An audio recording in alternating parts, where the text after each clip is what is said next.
One step forward and another back. I would never try to fool ya. I'm one heartbeat away from going mad. Girl, when you're looking like that. Closer, closer, I'ma get closer to you. Yeah, got me, baby, got me hooked on you once again.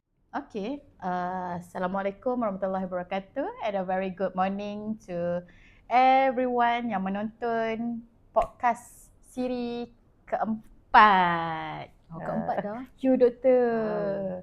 Kita dah masuk siri yang keempat. Hari ini, ISTD jauh sikit keluar daripada KL. Rama-rama hijau tu kita terbang ke Bumi Muallim.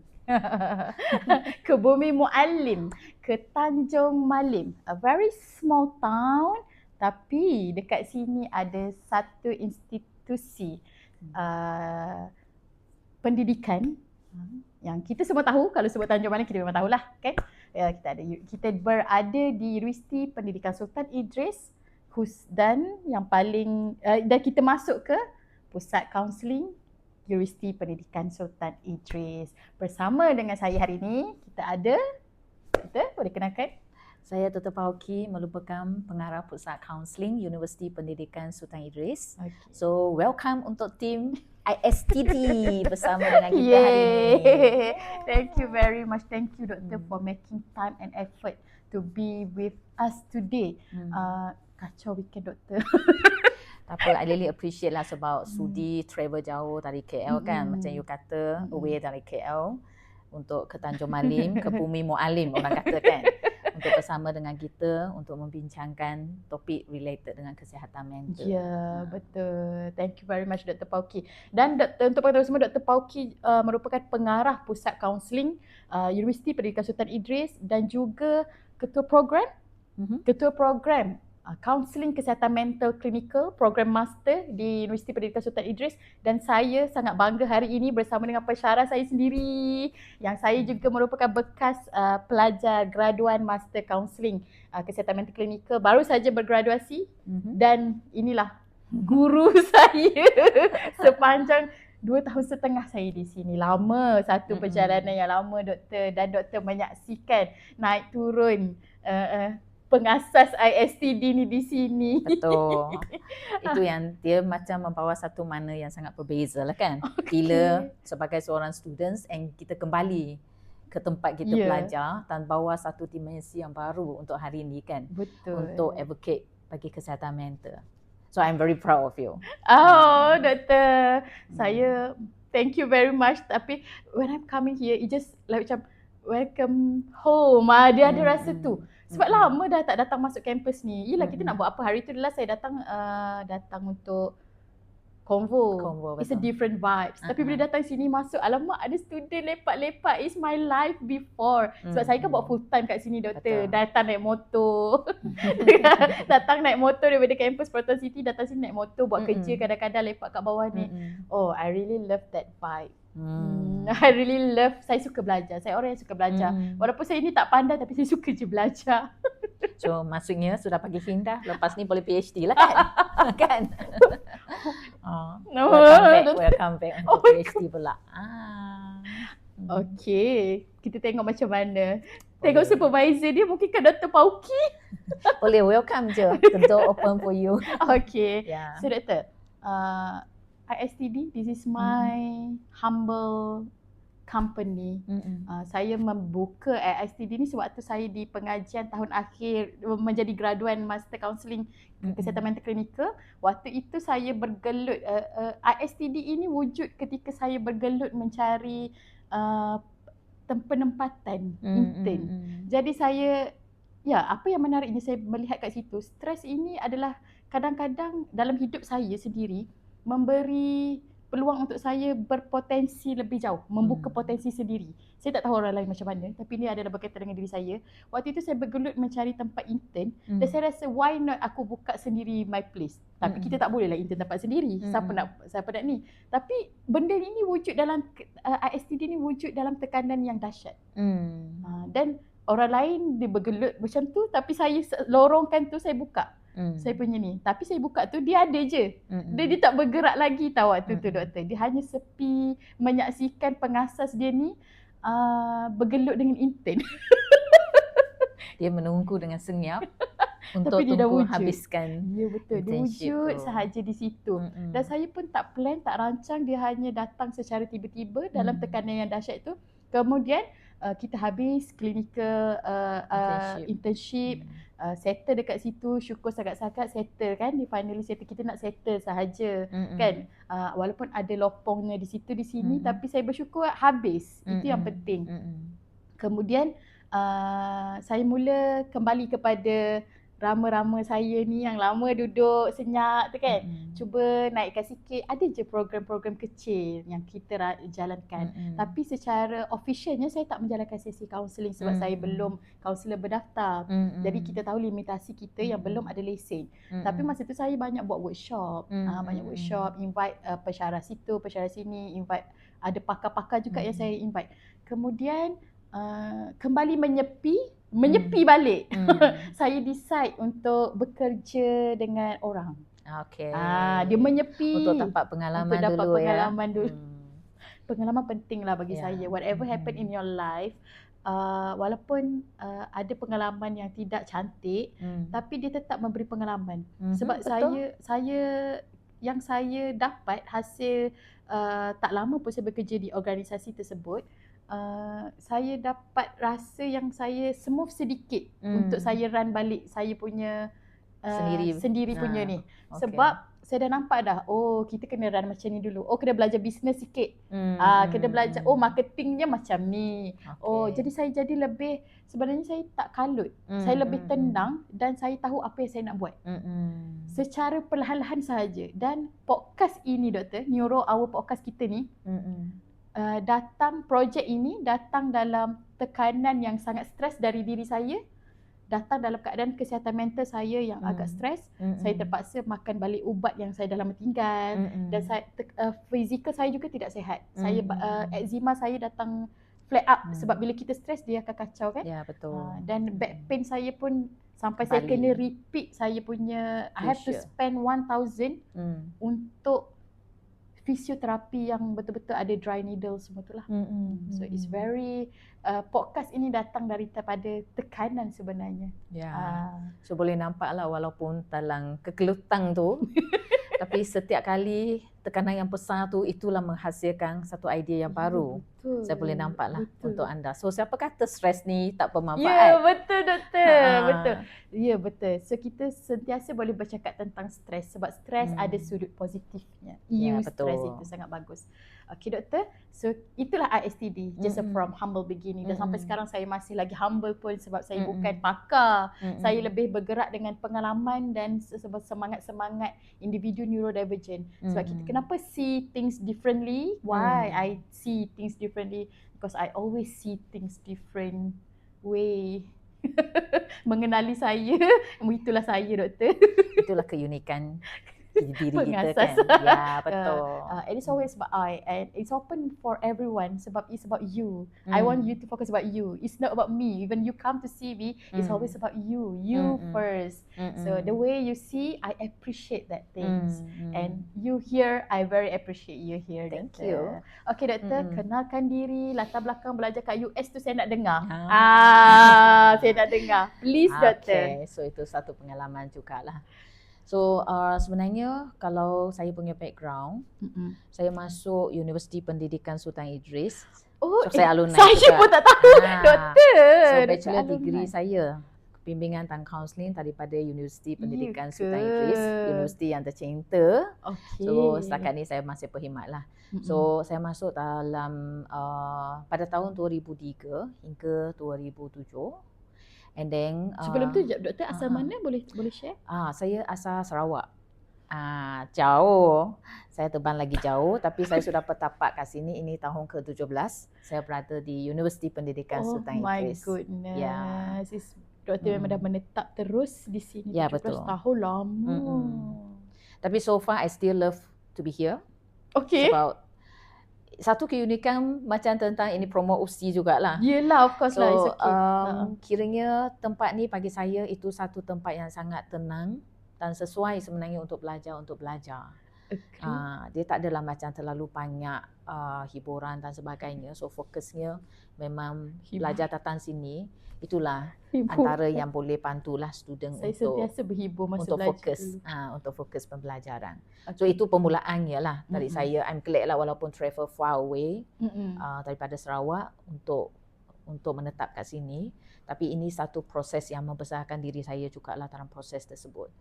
So 4 tahun belajar bimbingan dan kaunseling. Daripada awal-awal saya tak tahu apa itu bimbingan dan kaunseling. Okey. Sebab masa sekolah dulu kan kalau macam untuk Khadijah mungkin masa sekolah dulu ramai yang sudah tahu tentang kaunseling, pernah jumpa kaunselor. Saya tak pernah dari sekolah rendah sampai sekolah menengah tak pernah.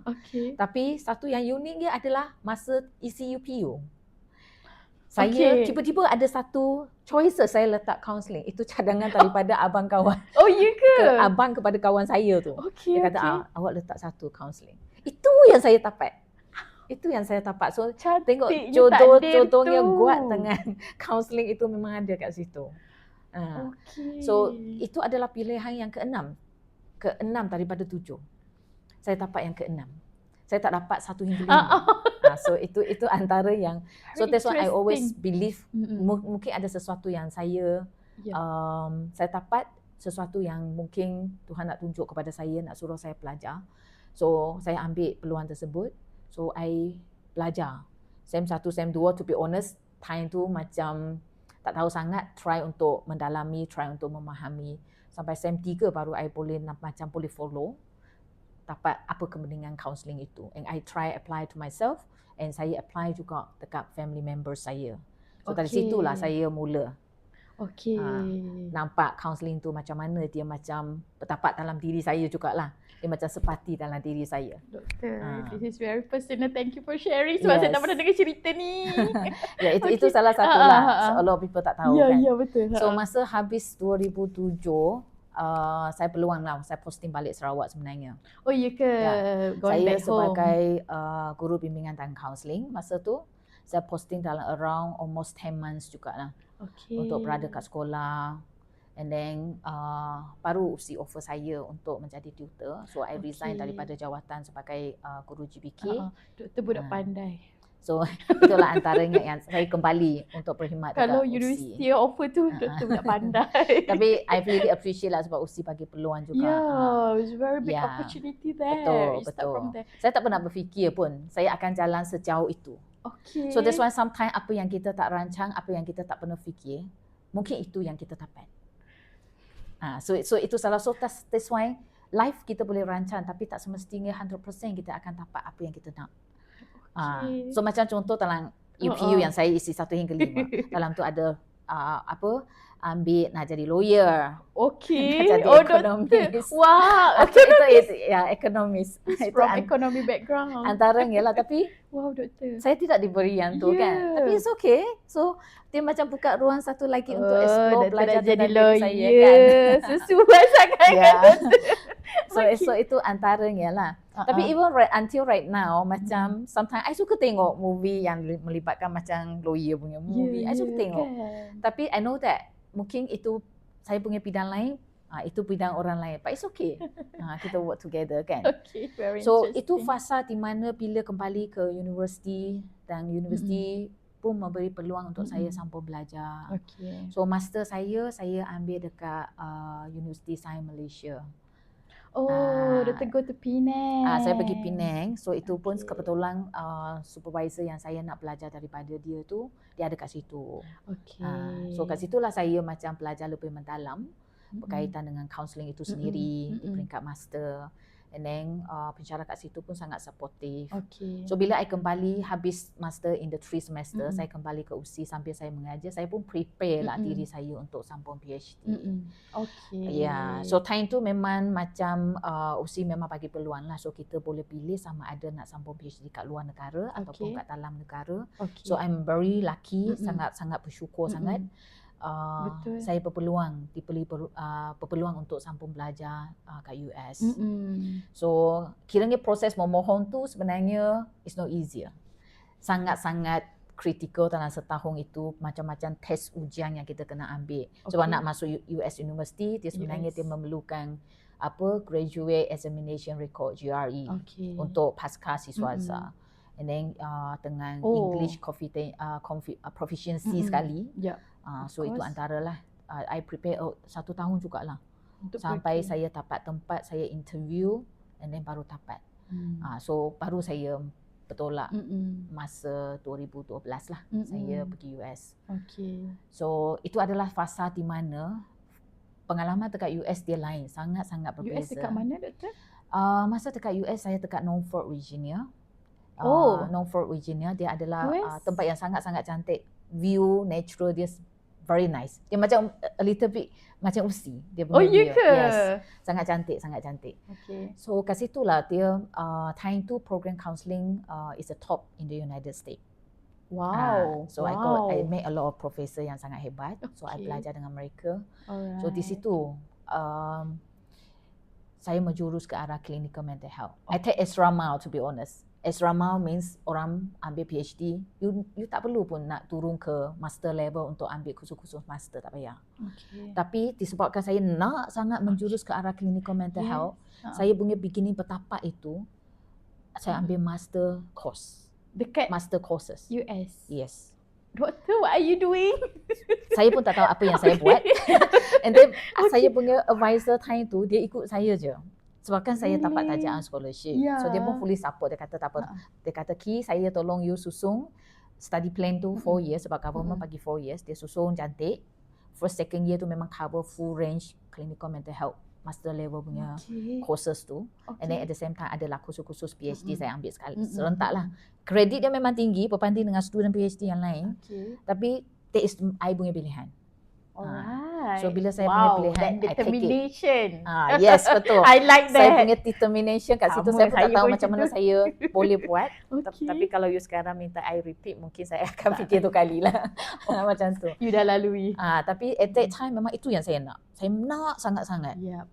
So I spend 3 years untuk habiskan both.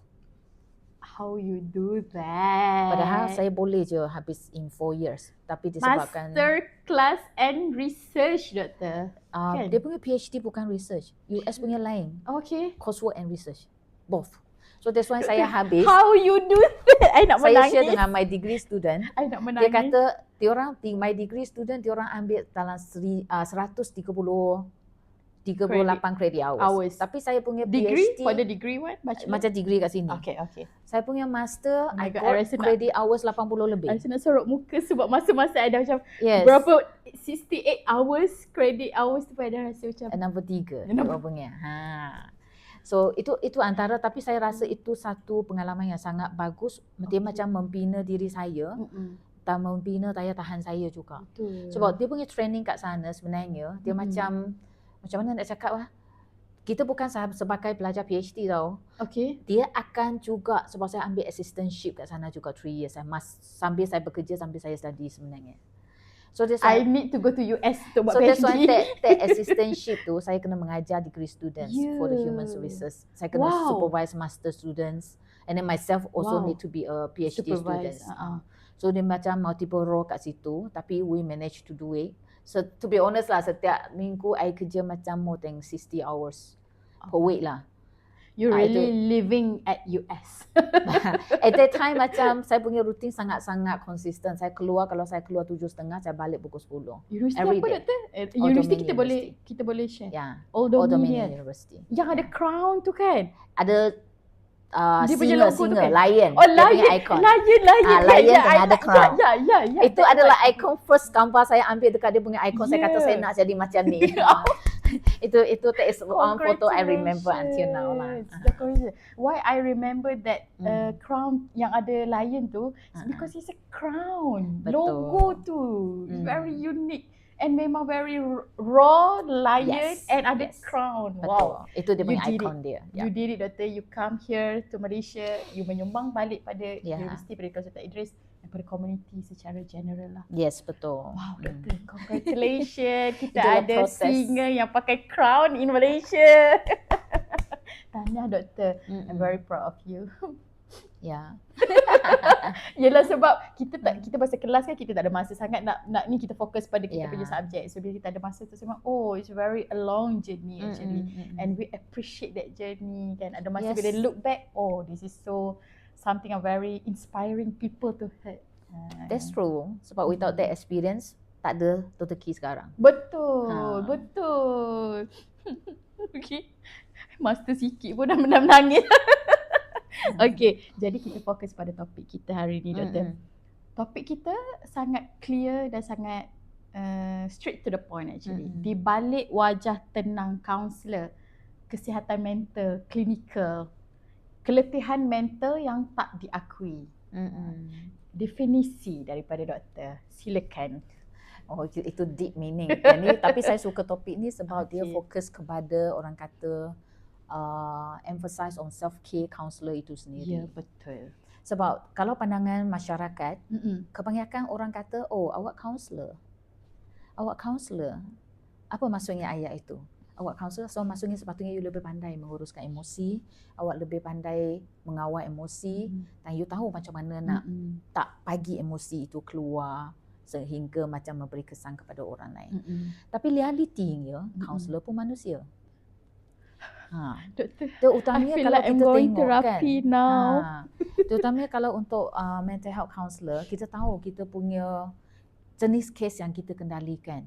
Terutamanya bila kita seeing klien punya story berbagai daripada zaman kanak-kanak sampai mereka masa kini. This story itu mungkin ada yang traumatik, ada yang berbagai kat situ. So counselor sebenarnya bila kita mendengar, kita akan absorb automatik, kita akan macam all the voice daripada klien itu, kita akan terkesan sekali sebenarnya. So itu for sure sebab kita human, kita bukan robot. Kita ada perasaan. Kita mungkin menangis sekali dalam sesi bersama dengan klien itu sendiri sebenarnya. It's true. Yeah. Of course. Sometimes Yes, macam betul. tu. So kita pun sometimes akan rasa macam exhausted, kita rasa penat disebabkan apa yang kita alami bersama dengan klien. So itu semua memerlukan energi juga, energi dari segi pemikiran, energi dari segi kita punya perasaan kat situ. Betul. So that's why sebenarnya sangat penting untuk counselor dia sedar tentang apa yang dia tengah alami in the session itu sendiri. Untuk supaya dengan ada kesedaran tersebut, baru dia akan ada action selepas itu macam mana nak bantu diri dia untuk kurangkan apa yang dia alami dalam sesi itu supaya dia boleh bezakan diri dia, emosi diri dia dengan emosi klien itu. Dia tak terbawa-bawa dengan emosi klien itu sampai memberi kesan kepada kehidupan dia. Tapi orang kata kaunselor sometimes disebabkan kesibukan kerja itu, mungkin mereka ingat mereka boleh atasi. So that's why bila mereka fikir mereka boleh atasi, so lama-lama mungkin itu pun orang kata lama dia akan menyebabkan ada simptom sebenarnya mereka sudah stres, mereka mungkin sudah masuk fasa burnout dan sebagainya. So that is the part yang you kata dalam muka wajah yang tenang itu sebenarnya dia bergelora dalam. Dia macam umpat ke dalam di mana kita tak nampak. Ya, betul. Itu antaranya. Saya rasa itu topik yang kita nak bincang hari ini. Yes. Saya sangat setuju dengan penerangan topik itu. Bila kita fokus, ialah diri saya sendiri adalah kaunselor. Dan tujuan saya run podcast ni adalah untuk bukan setakat mengupas isu kesihatan mental orang awam, tapi juga kita ni yang sebagai kaunselor ni, kan, kaunselor pun ada struggle dia. Dan kadang-kadang orang judge kaunselor, kenapa kaunselor tak pandai urus emosi. Actually feedback itu bagus. Saya melihat feedback sentiasa peluang untuk kita grow diri kita. It's very good bila orang sekeliling yang bukan daripada bidang counselling, mungkin klien pun kadang-kadang bagi feedback kat kita. Kenapa kaunselor ni tak tiba-tiba macam nak marah aku, kan? Mungkin dia ada rasa macam tu. Sebab klien saya pernah cakap macam tu kat saya. Dia PM personal lepas habis kan. Dan bila dia cakap tu baru, alamak, kita dah melangkau boundaries tertentu. Dan bila dia buat macam tu, saya appreciate klien saya tu. Saya cakap, thanks for letting me know.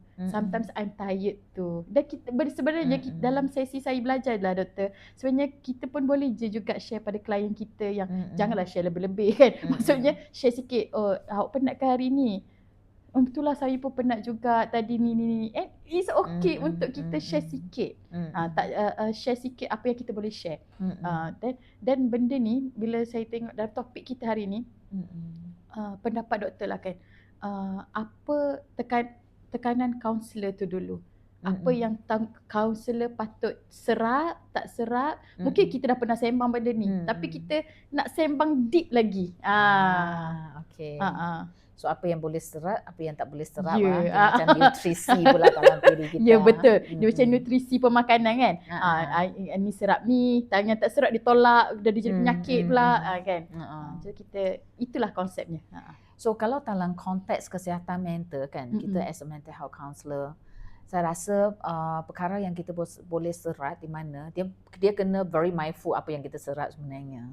So bagi saya macam in term of apa yang kita boleh serap daripada proses yang kita lalui ini. Sebab sesi kita dengan klien sebenarnya juga melupakan, dia boleh menjadi satu healing process untuk kaunselor juga sebenarnya. Okay. Yeah. Okay. So okay, saya tak pernah take it as a healing process. So itu pun salah satu sebenarnya. So that means throughout that process tu, so we learn from the clients. Okay. So we learn from the client punya pengalaman, macam mana dia punya kekuatan mereka, walaupun contoh benda itu berlaku sejak kecil sampai dia sekarang, dia masih mampu go through day by day dia punya kehidupan, dia survive sampai sekarang. So itu menunjukkan satu kekuatan yang luar biasa. So itu pun salah satu bila kita sebagai kaunselor, kita boleh tengok kekuatan macam mana klien dia struggle dengan kehidupan dia, tapi dia mampu untuk datang dengan senyuman yang dibawa kepada kita. So there is something meaning behind daripada klien yang bawa kepada kita, which we can learn. Kita boleh belajar kat situ. So look, klien dia dalam situasi macam ini, dan mereka mampu lagi untuk try untuk survive kehidupan dia supaya dia masih boleh meneruskan kelangsungan hidup dia ke tahap yang maksimum atas kefungsian dia. So why not we as a counsellor, kita as a counsellor kita belajar ilmu tersebut, but how can we better utilize is not only for ourselves tapi untuk juga klien itu sendiri. So itu adalah satu ilmu di buku test tak dapat belajar.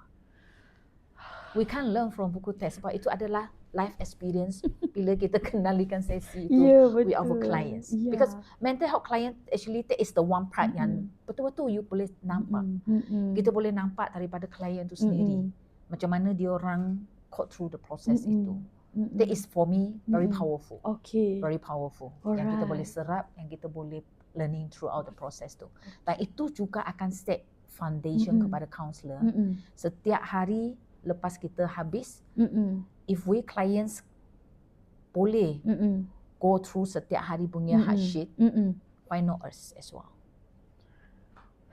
Dia macam reflect balik dekat kita sebenarnya. Betul. Reflect balik dekat kita. So itu adalah part components yang saya rasa is important learning about life itu sendiri. So counselor akan menjiwai dan memainkan peranan yang orang itu sendiri. So counselor akan menjiwai dan memainkan peranan yang orang kata sepenuhnya as a mental health counsellor. Kat situ. And second thing sebenarnya macam bila kita dengan clients, kita tahu macam different client come in, isu dia berbeza. Betul. Tapi to be honest, kita tak adalah 100% perfect. Even though we are in the clinical mental health counselling background. Tapi setiap klien dia adalah terlalu berbagai dengan multiple layers, various background. So benda tu kita, walaupun kita sudah belajar teori, kemahiran, intervention and so forth, kita equip with everything. Tapi tak semestinya all this intervention sometimes dia akan fit to all this client. Betul. So kita kena pandai-pandai flash beam, flash dan adjust dengan benda itu. So this client in front of us, itu juga mengebatkan satu part yang we have to learn as well. Macam mana kita adjust and design intervention yang berbeza untuk sesuaikan balik dengan keperluan klien itu sendiri. So that is also one thing yang It's a learning as well Okay. for the counsellor itu sendiri sebenarnya. Yeah. And satu lagi adalah macam mana kita recognize kita punya feeling as a counsellor juga. Betul. Macam Betul. contoh kan. Betul. Macam kita selalu encourage klien untuk you kena bila you rasa macam ni, you kena recognize, you have to say out loud. Sekarang you rasa apa and so forth. So the things yang kita bimbing, kita ajar klien itu sebenarnya the same thing. What you say, what we do actually. Dia macam orang kata action through this apa yang kita cakap ni. So itu pun salah satu reflect on ourselves yang kita perlu belajar. Kita jangan cakap lain, kita buat lain. So itu dia akan menjadi jangan cakap lain buat lain. Tak konsisten lah sebab klien dia boleh identify juga. Ramai doktor kawan saya macam tu. So that is one thing lah saya rasa we need to be different as a different counsellor. Kita perlu aware lah juga. Betul. Orang kata so, walk by your thought. Image tu. You bawa payung counsellor kesihatan mental. Ya, betul. Different kan. Betul. Sebab kita nak di sebalik kita nak menjaga nama and whatsoever, actually you just be yourself. Just be yourself. Benda tu tak susah pun. Benda tu tak susah pun dan you just menjadi diri yang lebih baik. Kan? Dia bukan tentang you nak fake, you kena bawa payung. Tak payah bawa payung pun sebenarnya. Just akhlak diri lah kan. Dia macam being genuine. Being genuine. Genuine at the same time kita tak transfer nilai kita kepada klien. We respect. Kita respect klien punya apa yang ada dekat dia. We have our own value. Klien pun ada value dia sendiri. Tapi yes, kita stay dekat same page, kita respect dia dan kita pun boleh terima dia. So that is the mutual understanding yang harus ada in the counselling session lah. Dan benda tu sangat penting. Sangat penting dalam mental doktor. Sangat penting. Setiap hari saya jumpa klien yang pelik-pelik. Tapi tak adalah pelik. Maksudnya dia ada struggle dia. Dan belief tu yang kadang-kadang dia datang macam you want to, kita rasa, apa yang saya rasa adalah saya rasa tercabar dengan belief tu. Adakah awak nak meruntuhkan belief saya? Sebenarnya tidak. Sebenarnya tidak. It never happen pun. Just you yang kena slow down sikit. It's about dia. It's not about you. Dia datang nak bincang dengan awak sebenarnya. Itu yang saya belajar lah doktor. It's always a lifetime learning lah jadi counsellor ni. Sentiasa belajar. Thanks for that point. I really like. Rasa macam masuk kelas etika. Betul. Kelas etika doktor. So itu adalah part orang kata nutrisi yang perlu kita open untuk absorb. Yang tak absorb apa benda pula? Yang tak absorb adalah di mana orang kata yang tak absorb tu saya agree absorb. So that is, itu adalah part related dengan self care jugalah. Yang tak absorb adalah sometimes kita terutamanya untuk counselor yang fresh, yang baru-baru, yang novice counselor. So biasanya kita akan keliru dengan apa yang kita case yang kita ambil dan juga perasaan klien itu. Betul. So kita campur adukkan sampai dia mengganggu kehidupan kita lah. So that is the things yang shouldn't happen, di mana kita kena set a very clear boundary kat situ lah. So maksudnya kita kena tahu issue clients is issue clients. So habis daripada session itu, we shouldn't bring the same emotion itu dalam kehidupan harian sampai kita mungkin kita melepaskan emosi tersebut kepada orang lain. So itu adalah clear boundary yang harus kita ada lah. Always remind. Betul. I always need to remind myself benda itu. Sebab kadang-kadang saya lupa. Saya lupa dan bila kita ingat balik, kita improve lah. Itu yang penting. Kan? So awareness dengan mindfulness tu sebenarnya penting. So keep checking of yourself. Kita tak perfect tapi checking itu dia macam sometimes peer checking, self checking. So itu sangat penting untuk bantu kita always maintain dekat satu fasa di mana we are professional. Supaya bila kita jumpa klien, kita pun boleh layan klien tu dengan professional. Betul. Okay. So itu apa yang kita boleh serap dan tak serap. Absorb and not absorb. And it's not that hard pun. Kan? Simple sahaja sebenarnya benda tu. Semua orang boleh praktik. Kan? Even yang bukan counselor pun boleh praktik. Kan? And then tadi kita bercakap tentang tekanan, absorb tak absorb. Sekarang kita bercakap thin line between ethics tu. A thin line, it's a very thin line doktor. And sometimes people tak nampak line tu, padahal dia ada. Tapi kenapa dia thin sangat tu? Dan kadang-kadang counselor ni dia lupa ada line tu. between us and client, between me and client, between what should we bring to the tables or not. Sometimes we flip the table pula, counselor pula flip the table, and it's okay. It's a learning process. So how you view these things? Okay. Ini ethics ni banyak ni. So apa aspek ethics yang do you want to hear kat situ? Alright. So yang saya want you to hear kat sini adalah dari segi pengurusan emosi lah, supaya professionalism itu sentiasa kita letak di hadapan. Okay. So kalau berkaitan dengan ethics ni, dia macam kita tahu always kalau dalam sesi kita akan highlight itu at the first place. Betul. But are we really practice it?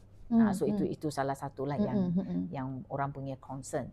Tapi bagi saya, especially dengan mental health clients, itu adalah specially important. Dia bukan thin line sebenarnya, tapi line itu kena clear. Dia tak boleh line kabur-kabur sebenarnya. Oh, okay. Yes. Okay. Yes. Kenapa saya cakap macam itu? Okay. Like for example, kita tahu most of the mental health clients come in, they are in the very vulnerable condition. Yeah, that's right. So, kalau orang macam tak practice ethically, so it's so easier kemungkinan kita cross the boundary kita tak sedar ataupun kita terambil advantages terhadap klien kita. Okay. So that is kita kena especially aware tentang apa yang kita practice. Macam contoh, kalau etika kerahsiaan kita semua tahu lah kan. So what need to be disclosed, apa yang kita tak boleh disclose, saya rasa isu itu memang clear. Okay. So di mana yang tak boleh disclose, kita tahulah kalau isu tu tak melibatkan benda tu yang mengancam nyawa dia dan orang lain. Betul. The case is not involved legal and so forth. So benda tu kita harus jaga kerahsiaan tersebut. Betul. Kita tak boleh sebarkan. Tapi kalau berkaitan dengan macam relationship.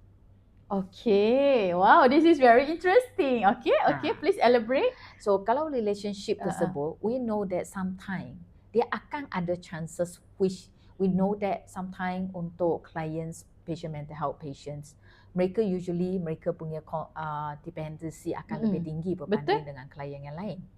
So there's high possibility the client it could be contact you outside of the office hours, ataupun sometimes kita macam kita nak support dia and so forth, ada yang dia take extra advantage di luar daripada sesi tersebut.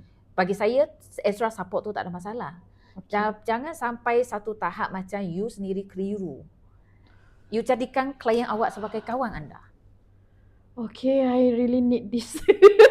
So that is one thing di mana dia akan menjadikan line itu tak clear langsung. Hilang terus kadang-kadang kan. Yes. Kita kabur tak nampak. Yes. Dia ada sebenarnya. Kita yang hilang kan.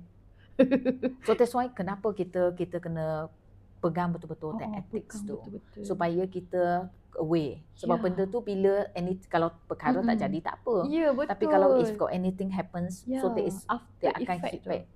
dia akan ada effect kepada profession itu sendiri lah. After effect pada profession and harm pada klien juga. Harm pada you yourself as a counselor, me myself as a counselor.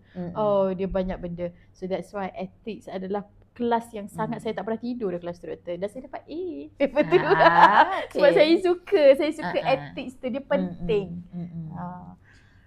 So itu salah satulah saya rasa kena keep pushing, kena betul-betul practice. Kalau kita rasa macam benda tu ataupun the case is beyond our ability untuk kita handle, go ahead untuk macam consult dengan someone yang expert. Betul. Untuk helping us supaya kita tahu how to handle. Ataupun we refer to someone yang lebih pakar untuk handle. Berbincang dengan rakan rakan sekerja ataupun rakan yang sekepakaran. Adalah sangat penting. It's easy lah sebab bila saya tengok kan, bila saya dah habis belajar kan antara emang kawan-kawan ni kan, kita senyap masing-masing busy. Tapi bila ada isu, senang je. Just one call away. Macam biasa saya akan call, hello kan, saya nak tanya pendapat. Macam mana kalau ada klien macam ni? Alamak dah jadi isu macam ni, apa perlu saya buat? So sebenarnya emang classmate ni kita keep in touch je. Kena continue keep in touch supaya ada yang lebih senior kan. Yang senior tu kita nak dengar lah. Kalau saya lebih suka refer pada yang classmate saya yang senior lah. Bila dia senior, dia dah bekerja lama, dia faham proses. Satu tu benda ni ada proses kan. Bila dia faham proses dan dia lebih taktik yang dah lama tu. Khadijah macam ni, bila klien ni you jangan macam ni kan. Kita relax kejap.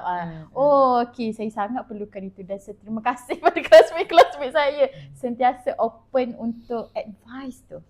Dan kadang-kadang saya pun tanya doktor juga kan sendiri kan, self care kan. Saya banyak rujuk self care lah dengan doktor. Sebab saya tak buat self care, doktor yang remind saya untuk saya relax sikit, jangan marah sangat, benda boleh settle. Thank you. Doktor adalah orang yang sentiasa menjadi telinga yang sangatlah sentiasa mendengar saya punya. So much. Thank you doktor, I really appreciate that. Sebab kan walaupun mungkin bagi doktor, I don't know, mungkin bagi setengah orang boleh saya share, simple je benda tu, macam tu pun kau nak share dekat lecturer ke. No, for me it's really big. It's really big. It's really meaningful. Always meaningful. Dan saya sangat appreciate benda tu dalam pembinaan perjalanan career saya sebagai counsellor. So yeah, thank you very much. Okay doktor, satu point, dua point, kita ke yang ketiga lah.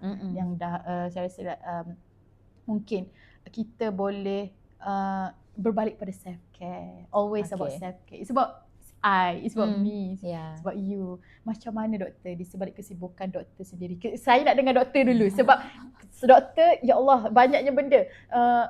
Pengarah pusat kaunseling, a mother, a daughter, a wife, a director. A director kot doktor. It's not easy. Director leadership kat situ kan. Orang depend dekat you kan. You bring a team, you move a team kan. And then you ada program yang besar dekat Malaysia ni untuk dibawa. Wow, the juggling between that, I don't know. Kalau I dah tak buat semua benda kot.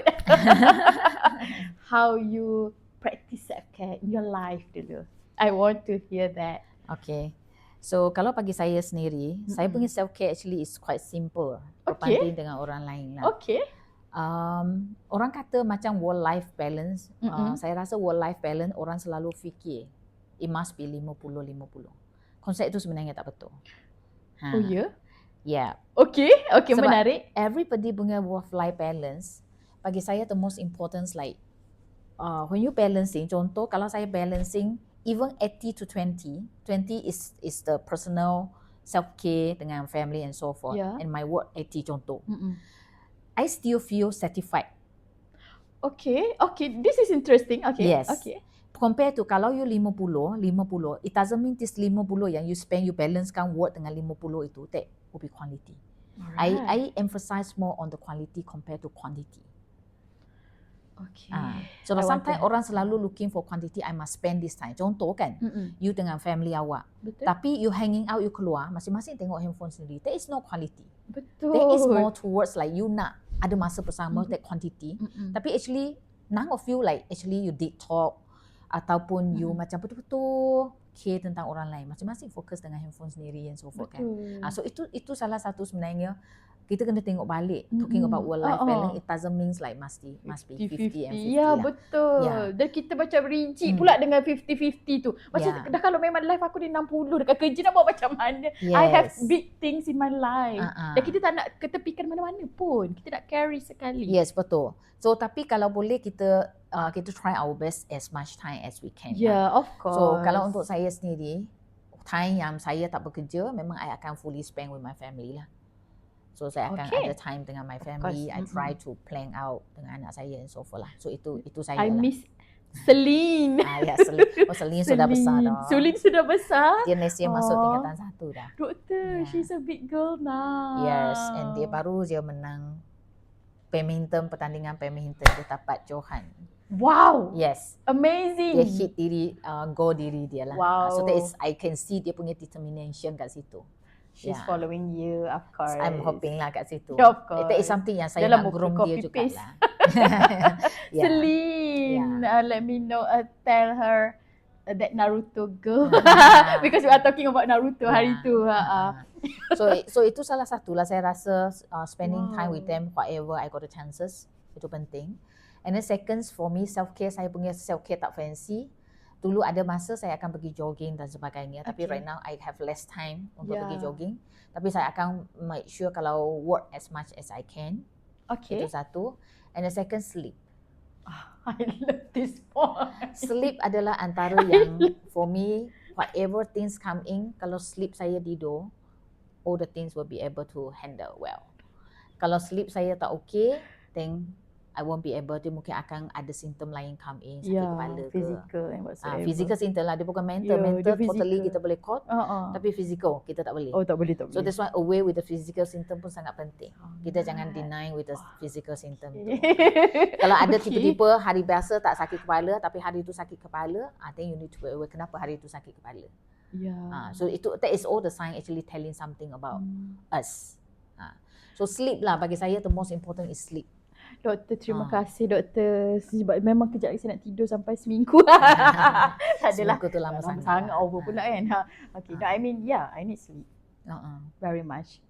Sebab sleep and also kalau saya sendiri sometimes work dalam proses kita bekerja sebenarnya itu pun adalah fasa proses self-care juga. Betul. Like for example, saya jenis yang macam in the leadership proses ni, dia macam kita cicit dengan orang, kita meeting with others people. That is also helping juga reduce all these things dekat kepala. Ya, betul. So dia indirectly sebenarnya. Indirectly. So self-care dia tak memerlukan macam like you have to set a long hours untuk self-care, sebenarnya tidak. You even macam sometimes balik kan, if I feel tired, I just peluk anak saya sekejap. That is also the moments yang dia macam boleh bantu kita healing sekejap. Warm, we feel the warm.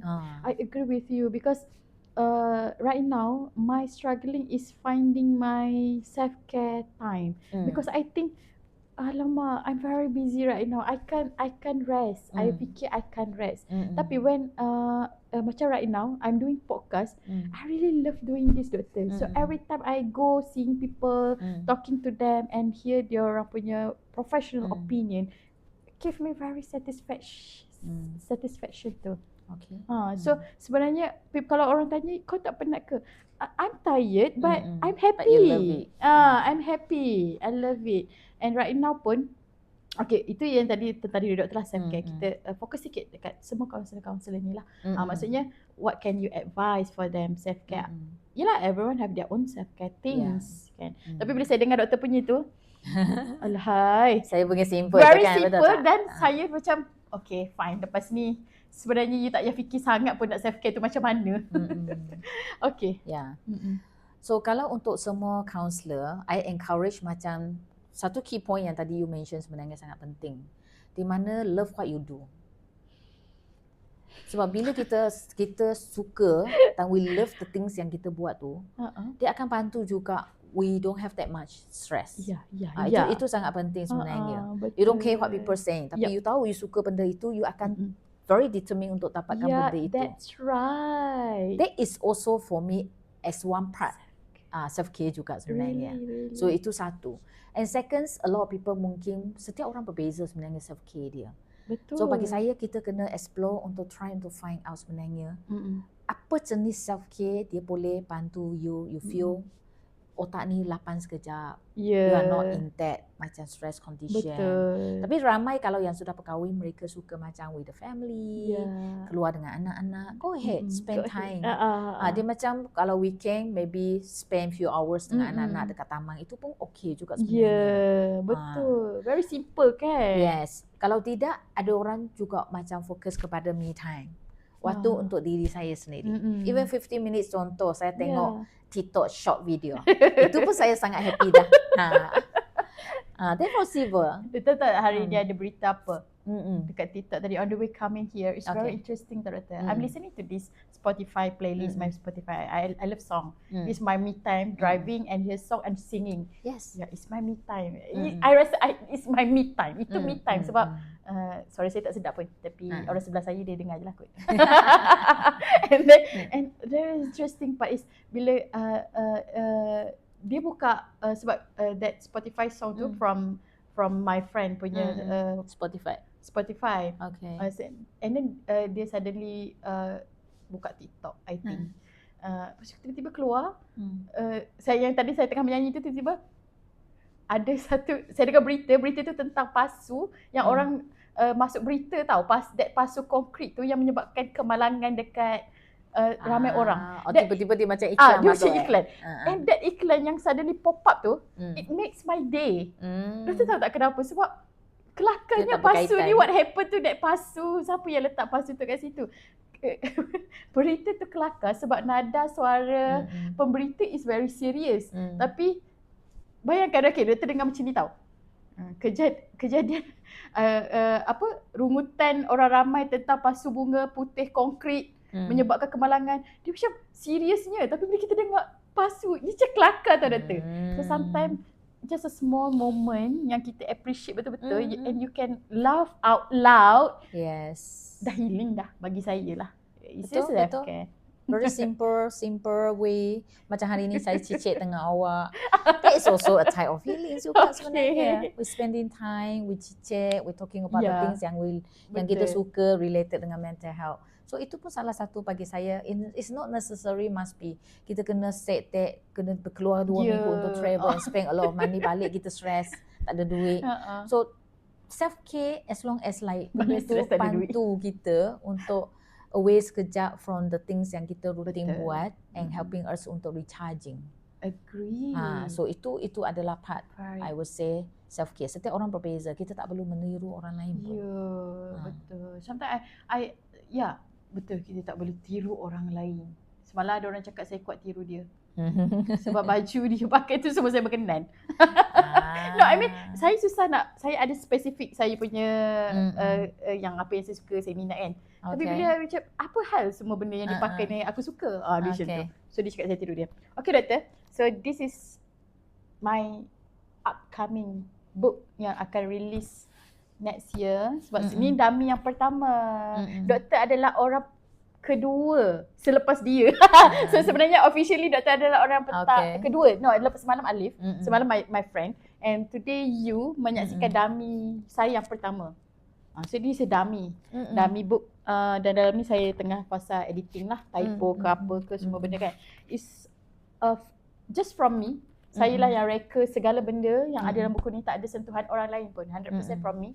Dan ini juga projek buku ni tajuknya adalah doktor. Okay, doktor boleh pegang. I think you should. Mungkin doktor boleh sebut tajuk buku semua tu dekat kita punya pendengar. Oh, menarik tajuk buku ni, membumi tentang kucing kopi Kutu Aji. You know Kutu Aji? Tak tahu. Okay, jadi kita okay, doktor pun doktor tak tahu Kutu Aji. Yes, ada orang tak tahu. Saya ingat saya seorang tak tahu ada tu. Apa tu? Okay, membumi, doktor, grounding. Betul. It's about grounding. So dalam psikologinya kita sentiasa perlu masa untuk membumi. Bagi saya buat buku ni selepas podcast kita siri kedua, saya buat buku ni, saya ambil masa 3 hari untuk keluarkan isi otak kepala saya, susun segala benda. Dalam tekanan yang stres itu, dalam keadaan fizikal saya tak berapa sihat, dalam mental saya pun agak stres juga, dan terhasilnya membumi ini sebab I need to remind myself untuk sentiasa grounding to earth. Kita membumi, so kita humble balik tau doktor. Bila kita humble balik, kita bawa diri kita ni, sebenarnya kita ni tak ada apa pun, tapi kita ada potensi. Itu yang penting. So ada 3 elemen utama. Kucing is kucing doktor. Tapi saya Gen Z kan sikit kucing tu. Gen Z kan suka pendek-pendek kan perkataan. So it's kucing. Nampak manja sikit lah kat situ dengan kucing. Coffee, I love coffee. I really love coffee. And then Kunto Aji adalah satu band Indonesia, okay? Kalau tak silap, Kunto Aji. Dan lagu dia doktor semua tentang self care. You have to listen. Ada satu lagu tu tajuk dia Rehat. Lirik dia tu, ini bukan salahmu. Apa lagi lirik dia yang saya suka? Dia cakap tentang saya lupa lah lirik dia, tapi lirik dia tu it's about self-care. Dia macam remind yourself you need to be yourself, being genuine terhadap diri anda. Jangan salahkan diri tentang apa yang berlaku. Apa yang ada satu lirik itu, apa yang kau takut tak akan berlaku. It's about anxiety juga kat situ. Doktor kena listen sebab bila saya dengar I think lah personally, this person struggle with mental health issues juga. Dia ada rehat pilu membiru. Yang dia macam remind diri dia berkarya dalam kegelutan diri dia. Okay. Itu yang saya suka. Sebab saya suka pada seni. Dan saya melihat, saya rasa saya bukan orang seni, tapi bila saya ada je unsur seni dalam diri saya sebenarnya. Rupanya seni tu sangatlah abstrak. Mungkin doktor pun ada unsur seni. Yang doktor pun tak perasan. Ada doktor. So just kena find a time untuk buat yang tu. So nanti kita akan release Januari. Tapi Tania, sebab finally you can put all the things about yourself dekat sebuah buku. Ya. Bila kita buat buku, bagi saya buku ni tak perlu perfect. Yalah sebab dia bukan academician punya book kan. Bagi saya kalau you tak ada apa nak cakap pun you boleh buat buku. Because you still can communicate. Even deaf people pun you still can communicate. So this is my way to communicate to people. Yang dalam ni saya bagi tahu yang saya ada sensory issues yang agak mencabar dan di mana perkara-perkara tu buatkan saya macam mana saya belajar untuk saya manage. Dan this book is for neurodivergent actually. Yep. So nanti doktor beli. Okay, Tania. Tak nak bagi free. Nak gurau je doktor, gurau je. Okay. So saya rasa itu saja. Wrap up 2 minutes. Okay, so sebagai seorang kaunselor, terutamanya menjurus ke bidang clinical mental health counselling, so saya rasa sangat penting, it's not only about the clients but also about yourself. So biar proses pembelajaran ni tidak berhenti di bilik kuliah tetapi teruskan dalam kehidupan seharian. Itu sangat penting, and learn from your client as well. And being humble, that is very important as well. Dan jangan lupa, kaunselor juga manusia, jaga diri anda. Kalau perlukan waktu untuk berehat, go ahead. So dengarlah lagu rehat tu. Itu bukan selfish, tapi itu adalah self-care untuk diri kita. Sebab tengah adanya kita punya recharging, kita punya mental health well-being yang bagus, then kita baru boleh membantu klien dengan lebih berkesan lah. So that is very important. So kalau nak belajar tentang counselling kesihatan mental clinical, please di UC kita ada. Betul. Please. Satu good news adalah kita baru sahaja melalui proses penilaian untuk full akreditasi. Pusingan yang kedua. So far kita sudah selesai dah proses penilaian tersebut dan kita looking forward untuk dapat full akreditasi untuk 5 tahun. So siapa yang berminat lepas ni untuk kaunseling kesihatan mental clinical, bolehlah daftarnya KKMK makin UPSI. tinggi terbangnya. Yes, betul. Kan? Dari US Malaysia. menuntut ilmu daripada sana bawa ke sini, dah berkembang, dah ada full accreditation pun. I'm very happy to know this. Tahniah doktor. Okay, baik doktor, terima kasih atas perkongsian yang sangat bermakna dan sangat humble bila saya dengar tu. Dan teruskan menjadi Dr. Pauki. Teruskan menjadi Dr. Pauki. You are so great in so many ways. I'm very you give me inspiring moment yang wow, banyak wow moment pula. Okay. Dan pada kita semua, untuk kaunselor, saya juga kaunselor yang belum lagi ada lesen tapi dalam proses, coming soon akan datang. It's okay to feel tired and whatsoever, but taking care of yourself is always priority. And just genuinely be you. Just be yourself kan. Kaunselor tak perlu jadi lembut. Ada orang ingat kaunselor kena jadi lembut. No, saya ni kasar sikit. But ada je klien yang okay je bila you be yourself tu. So it's okay. Terus kita jumpa lagi pada episod yang kelima. It's a wrap untuk episod keempat. Thank you everyone. Thank you. See you for next episode. Bye-bye. Closer, I'ma get closer to you. Yeah, got me